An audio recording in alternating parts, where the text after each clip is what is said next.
Okay. Hi, I'm Megan, and in this scenario, I'll be playing the role of social worker. Hi, my name is Megan Stevenson, and I'm going to be a teenager who is staying at a emergency crisis shelter and just recently had an incident at school. Cool. Okay. All right. Hi, Megan. How are you doing today? I'm fine. How are you? I'm good, thanks. How have you been feeling this week? How are things going? I mean, fine, I guess. I heard that there was a bit of an incident at school today. Yeah, I mean, I got suspended because I like lunged at my teacher or pushed her or whatever they wrote in the report. Okay. Can you expand on that a little bit? Can you tell me what happened? Yeah, I was in class and I wasn't like, causing an interruption or anything. Like everybody was doing their work, they were reading from a book, and I just had my phone out and was texting, but like quietly. It's not like I was playing a game, like had these loud noises. I was just texting, hanging out on my phone by myself, not bothering anyone. And then all of a sudden my teacher, got in my face and told me to give her my phone, and I was like, why would I give you my phone? I'm not bothering anyone. Like, I'm not bothering you. I'm not doing anything to you. Like, everybody else is on task. Like, you don't have to worry about me being on my phone. And she like consistently asked for it. And so I just got angry and I stood up. And she didn't like that very much. And then she threatened me. So I made sure that she knew that she couldn't, threaten me. Like, she can't do anything to me. Like, yeah, she might be my teacher, but it's not like she's going to threaten me. Like, what is she going to do to me? And then Okay. I got suspended. Okay. Gotcha. So it sounds like you feel like her reaction to your behavior was unwarranted and that was frustrating to you. Yeah, I mean, like, she didn't have to be in my face, and she didn't have to tell me to, like, I wasn't bothering anyone, so why did I need to get off my phone? Like, I know that she's supposed to be teaching stuff, but like, if I was on my phone, I wasn't going to be paying attention. But even if I didn't have my phone, I wasn't going to be paying attention. Like, I just don't care what she's teaching. So, phone or not, I wasn't going to do what she wanted me to do. Okay. And why is that? Can you expand on that a little bit? Well, I'm just not interested in math. Like, she just always thinks like everybody thinks that everybody's good at math, or like, all these kids in my class like never have to ask questions and they get great grades. So instead of, like being the only person that acts like I don't understand anything, like I'm not going to be that person that just asks questions and looks dumb. So, I mean, it's easier. Like, I'm already dumb. I already don't know any math. So it's like too late for me. I'm just not interested. It's just, there's no point. I gotcha. So it feels like there's not really any point in trying because you're not really understanding the material and you don't want to feel like the only one. Yeah, I mean, like, I was never taught this stuff. Like, I missed so much school growing up that, Mhm. like, I don't know, the basics that everybody's talking about. And they're like, oh, well, this times this is this. And I don't know that. So I can't even know how to add, 10 more things on top of that when I don't even know, like, the small stuff that everybody assumes I'm supposed to know. I gotcha. That sounds overwhelming. Yeah, I mean, like, it's just easier for me to ignore it and like not think about it, not worry about it, and just be on my phone. Gotcha. So it's not really an issue of what you were doing, it's that your teacher, it sounds like she made you feel embarrassed that she was calling you out, and kind of highlighting the fact that you weren't paying attention and you feel like that's because you aren't really sure what's going on in class.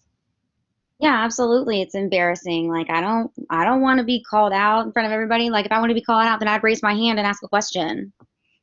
Gotcha. Okay. Well, it sounds like you are feeling kind of hopeless, like there's really no point in you being in this class, because there's no point, there's no way that you're going to be able to catch up to your peers. Is that right? Absolutely, there's no way. I mean, like, these kids have been in school for like, 10 years or whatever, and I've like out of all the time I've been at school has only been like, I don't know, 3 years. So I'm 5 years, whatever the math is, I'm awful at math. I'm behind. Okay. Do you think that there are ways for you to get better at math? Maybe not necessarily comparing yourself to your peers, but just for you personally, taking steps forward. Um, I mean, like I could try to put in work, but it's hard when like I don't have anybody at home helping me. Like, Hmm. I have to, like, my parents are so controlling. I have to come straight home after school. So it's not like I could stay with a professor and get help and then, or the teacher and get help. And then it's not like my parents help me when I'm home. It's like they want me to be home, but they don't do anything when I'm there. I just like go to my room because they're not helping me with anything. And I mean, I've tried before, like, like Googling, like how to, do math. And then it was just like, this is dumb. I'm not going to try this anymore. Okay. So you feel like you're kind of doing this on your own, Yeah, and I that mean, maybe I've been on my own like my whole life, it feels you're, like. mm.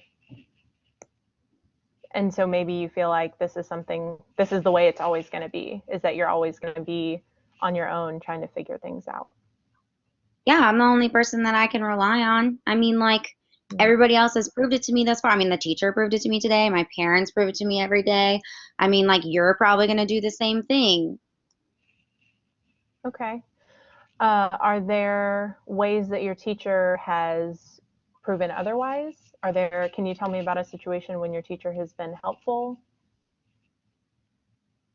I mean, this one time I got like a C or a D or like a barely passing grade. And then she, told me that she thought that I could do better. So she just like, she kept me during my lunch. She like offered to talk with me during lunch. And then, I got it up to like a B or whatever, which helped me pass, that like grading period. Okay, that's great. So maybe your teacher isn't totally against you. I mean, I don't know if she's against me. I just don't think she understands me. Okay. Do you think that there are ways uh, to bridge that gap to kind of overcome that?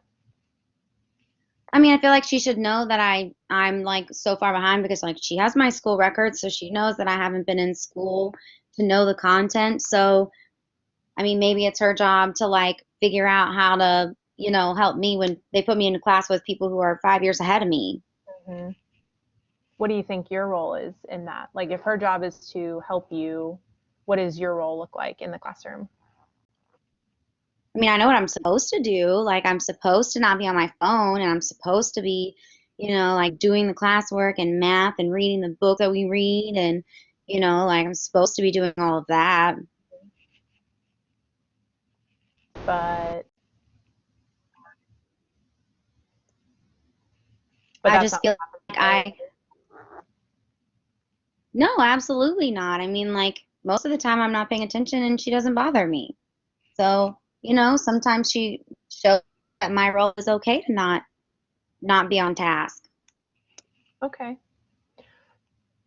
Flipping the tables on that, do you think that you not paying attention maybe says the same thing to her? Like maybe it's okay for her to not be understanding of you and to kind of go the extra mile to help you through some of that? I mean, it's possible. I mean, she is my teacher though. Like, she gets paid to be there and like I don't, like I have to be there. Like, she doesn't have to be there if she doesn't want to be there. Sure, sure. I want to go back to something that you said because you kind of grouped a bunch of people together. You said, your parents have proven that they're not there for you. Your teacher proved today that she's not there for you, and that I'm probably going to do that at some point. And so it sounds like the underlying theme here is that adults aren't dependable. Is that right? Yeah, absolutely. When has an adult ever been dependable in my life? Mm. And so you can't really trust them to do their jobs or to uh, stick up for you. No, I mean, look where I am. Like, I'm here by myself, like, not at home, not like, Hmm. a normal kid. I'm here, with people that are just going to come to their job and then leave again, like adults that are supposed to be there all the time just aren't. Is there anyone on staff, and it doesn't have to be me, of course, no pressure, but is there anyone on staff that breaks that mold for you? Is there anyone who's consistently, since you've been here, been supportive or been helpful?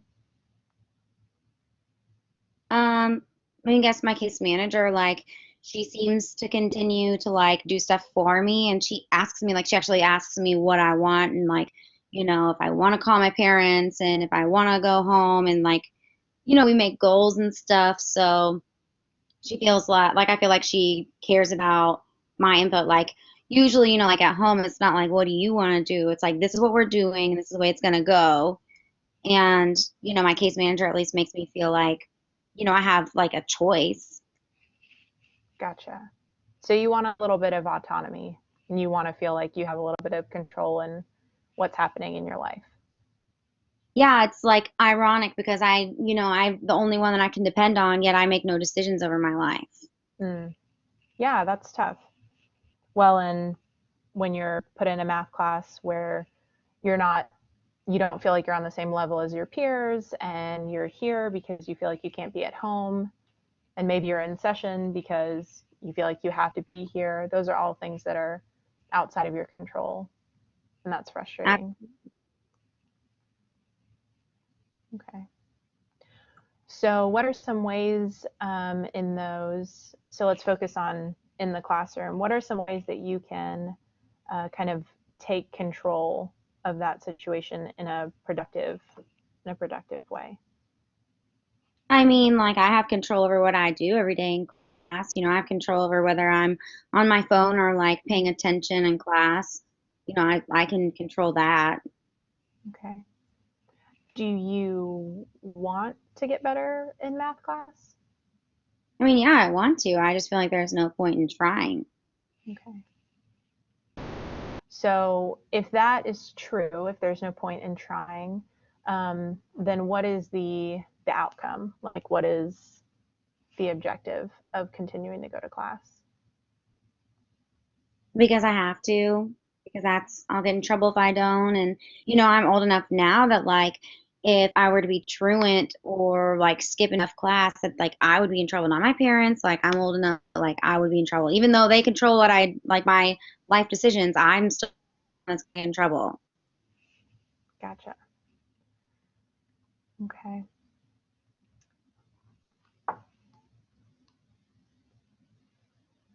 So, are there other, I mean, can you think about a time when you feel like you haven't had any control and there wasn't any point, um, and you felt like it was kind of a hopeless situation? Can you think of another time when that? I mean, that happens a lot in my life, but like, when I was first taken from my parents and put into foster care, um, that I felt like that was just like pointless and I didn't need, like it was just no point in connecting with a foster family and doing all of that. And, um, it was no point in believing in my parents because obviously, like, they weren't going to be good enough parents for me. But then later, they were able to, like, get clean and get me back. And then, now, like, they've been sober for a really long time. And so that's why I live with them again. But it's like they don't trust me because they think I'm going to do what they did and all that kind of stuff. Um, but yeah, I mean, I felt really hopeless when I was in foster care, but I mean, now I'm not. So, you know, Okay. So just because a situation feels hopeless doesn't mean that it necessarily is going to end up that way. Because your parents are yeah, trying, right? And your parents are doing well now. yeah, but I mean, I'm still here. Like, they obviously still have problems. I mean, they think that since they, fixed their problems, that they're all good now and they don't have anything else to work on. Mhm.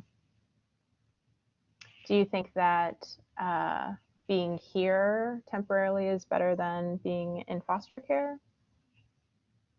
Yeah, I mean, foster care was like, I wasn't allowed to call my parents and I like really had no control over where I was going. I mean, at least I'm choosing to be here. Like my parents didn't send me here. Like I'm here because I don't want to be at home.